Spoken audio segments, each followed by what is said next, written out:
they are different isolation, but they are not totally different, well, it's not related.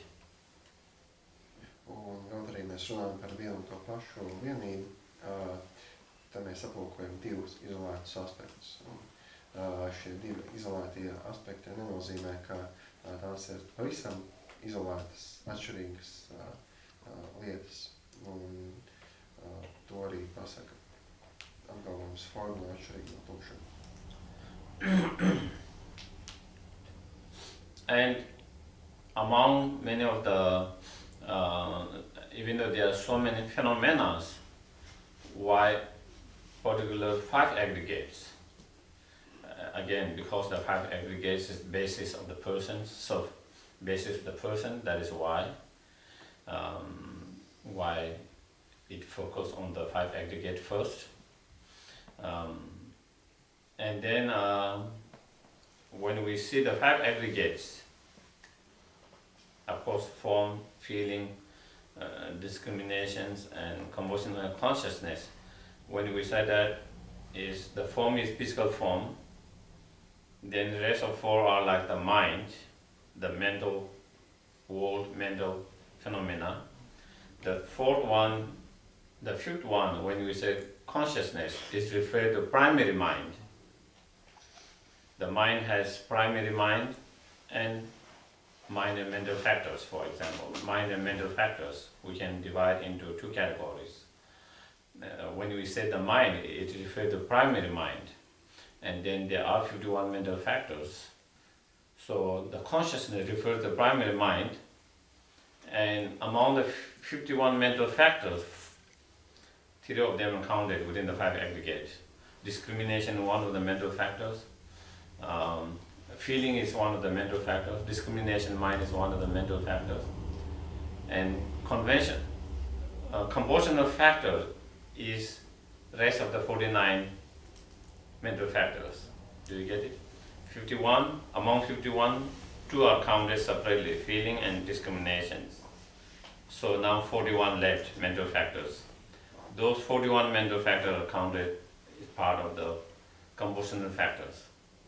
So in that way, all our physical world and emotional, mental world are included within those 5 aggregates. Un es varētu uzdot jautājumu, bet ja reiz to fenomenu ir tik daudz, tad kāpēc mēs šeit aplūkojam specifiski 5 agregātus? Atbilde ir tāda, ka tie 5 agregāti ir vistiešākā veidā saistīti ar personām, un ar to mums ir svarīgi sākt. Un vispirms mēs aplūkojam formu, kas ir fiziskais ķermenis, un pārējie 4 agregāti faktori attiecās vairāk vai mazāk uz prātu, proti sajūtas, izšķirtspēju, veidojošie faktori un apziņa. Tad prāts un apziņa apmēram ir synonīmi.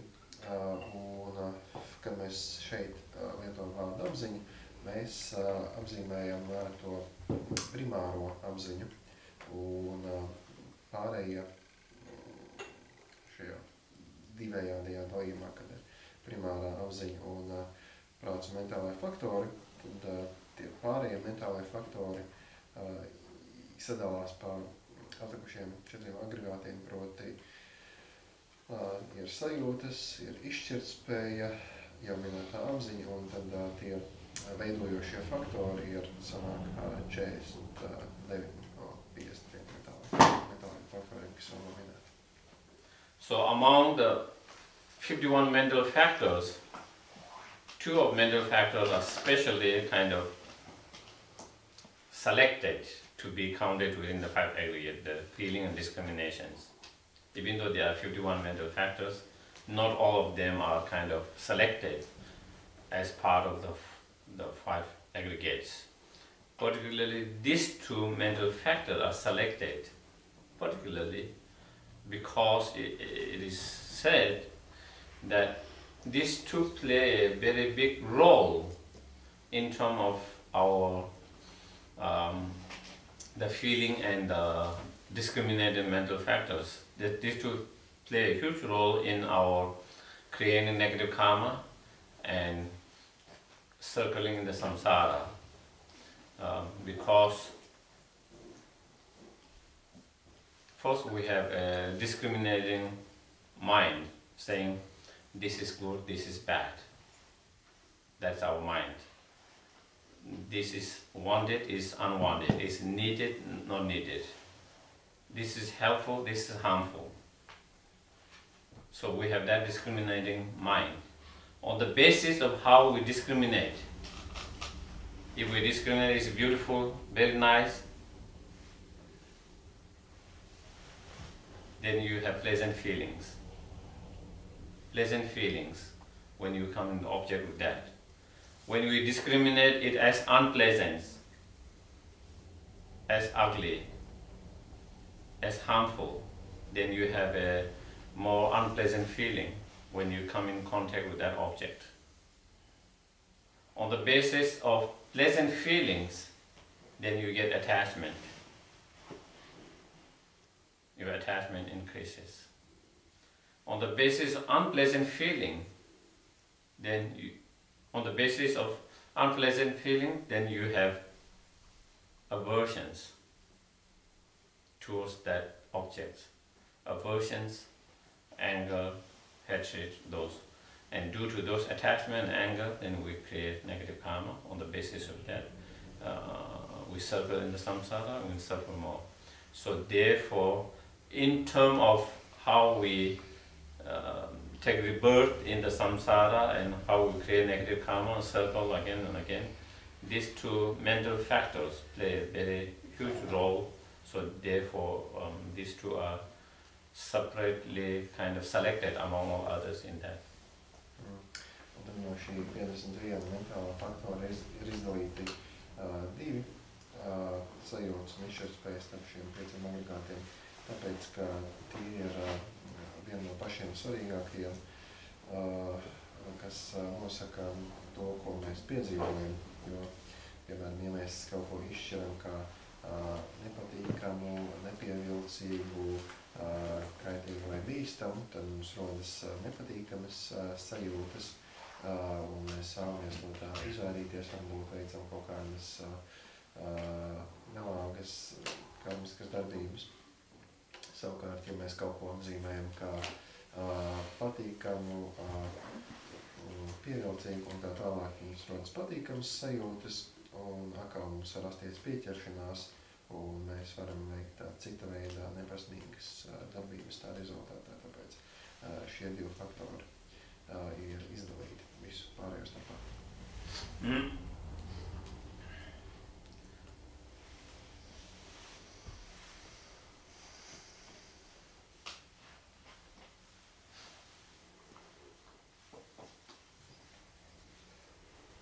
And then the next one, Shariputra, likewise all phenomena are emptiness, without characteristics, unfulfilled, unseen, stainless, not without stain, no division, not fulfilled. From that it explains how to practice into the path of seeing. So up to here, before that, we explain.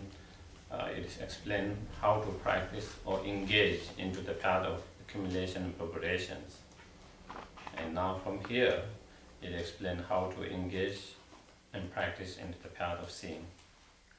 Un sākot ar teikumu, tādējādi Šariputra, visas parādības ir tukšas, bez raksturīgām pazīmēm, neradītas, neizbeigtas, netīras, neatraipītas, nepilnīgas, nepilnīgas.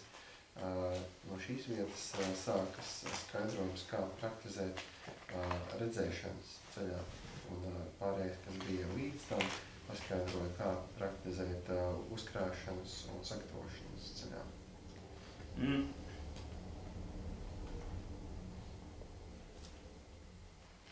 So again,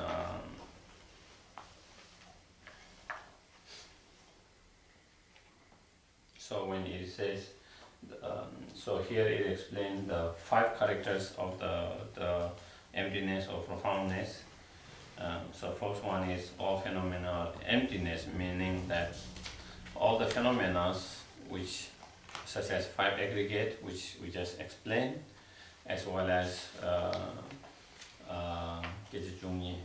the the 12 senses and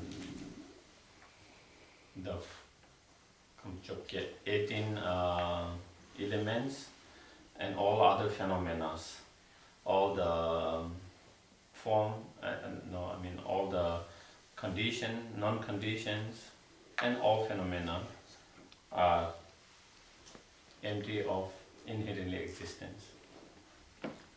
Un pirmā daļa visas parādības ir tukšas, paskaidro to, ko mēs tikko jau aplūkojām, ka gan 12 manas, gan 18 elementi, gan visi pārējie fenomeni ir tukši no pašnoteiktas eksistences. So even though all these phenomena are empty of inherent existence, they appear and they exist on conventional level. Un kaut arī tie visi ir tukši no šīs pašnoteiktās eksistences, tie parādās konvencionālajā līmenī. And those all those the emptiness of those all phenomena is not other than those phenomena itself. Un šo fenomenu tukšums nav nekas cits kā paši šie fenomeni. And those phenomena are also not other than their emptiness. Un šie fenomeni nav nekas cits kā tukšums. And then the second, where it says without characteristic, even though the conditions, phenomena has characteristic, the nature, for example, this cup has the characteristic of general and characteristic or maybe attributions of this cup is that this cup, one, it has functioning of being able to hold the tea, water and so forth and to serve someone in that way. There is that characteristic, that attribute, as well as this cup is ever-changing, the impermanent nature of that. It has those characteristics on conventional level. But if you are not being satisfied with that conventional level, but if you try to go more deeper, as I mentioned, on deeper level and try to understand what is that cup which function in that way, and if you try to find within any part of the cup, then there is no cup and there is no characteristic of that cup. So therefore, the characteristic of there is no inherently existing or truly existing characteristic. So therefore, no characteristic. No inherently existing characteristic. But on conventional level, there is characteristic. Nākošā teikuma daļa, ka ir teikts, ka ir bez visas parādības ir bez raksturīgām pazīmēm. Tā apraksta to, ka kaut arī konvencionālajā līmenī mēs redzam, ka fenomeniem ir raksturīgās pazīmes, kā piemēram šai krūzītei ir tendence saturēt šķidrumus un no tās var padzerties un tā tālāk. Ja mūs neapmierina šis konvencionālais līmenis un mēs cenšamies izpētīt, kā tas pastāv galējā līmenī, un mēs šajā galējā līmenī neatradīsim nekādas raksturīgās neraksturojušās pazīmes, un te ir runa par šo galējo līmeni. And then unproduced, again, the cup on conventional level is produced. Due to cause and condition coming together, this cup is being produced. All the materials that come together, put together, the persons or the machine, whatever who is putting that, all these cause and conditions coming together produce the result, the cup. But again, if you try to analyze on deeper level what is that cup which has been produced, then again you cannot find. As you go deeper level, when you analyze that in that way, again you cannot find, and therefore is empty of inherently existing produce. So there is no inherently existing produce. Even though on conventional level it is being produced by dependent on cause and conditions, but it is unproduced because it is not inherently produced. It is empty of inherently existing produce. Nākošajā teikuma daļa, kad visas parādības ir neradītas, atkal kaut arī konvencionālā līmenī mēs zinām, ka šī krozīte droši vien tika kaut kur izveidota, sarežota, bija cilvēki un mehānismi, kas piedalījās šajā procesā, bet atkal, ja mēs aizējam galējā līmenī un mēģinām atrast tādu krozīti, kas ir pašpastāvoši radīta, mēs neko tādu nevaram atrast. Un tāpēc mēs varam no galējā līmeņa skatu punktu teikt, tā kā visas parādības radītas. Then after unceased, again, on conventional level, because it is being produced by cause and conditions, then it remains, and then at the end it ceases. That is how, if we see the cup, if we see the plant, everything, first it is being produced by depending on cause condition, then it will sustain, maintain for how much effort it can, and eventually it will be ceased, it will be destroyed, whether by some other causes or by itself. And then, of course, from another point of view, from the moment it produced, that moment it started to cease, started to kind of, that very moment it started to become a cease. But when we analyze this, what is being ceased, what is ceased, what is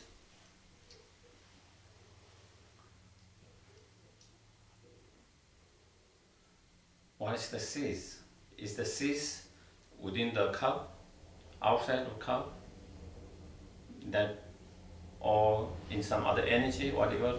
Again, when we do that analysis, again we cannot find it, and so therefore is empty of inherently truly existing cease, and so therefore there is no truly existing cease. There is no inherently existing cease, even though on convention there is being ceased, so therefore unceased. Nākošā daļa, ka visas parādības ir neizbeigtas.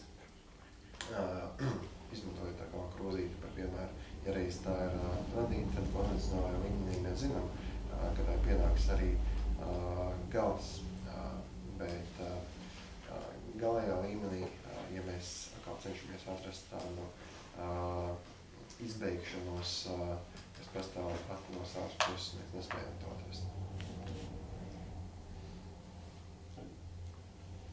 Maybe we can have a break now. Jā, tagad iespējams, mēs varam pārtraukt.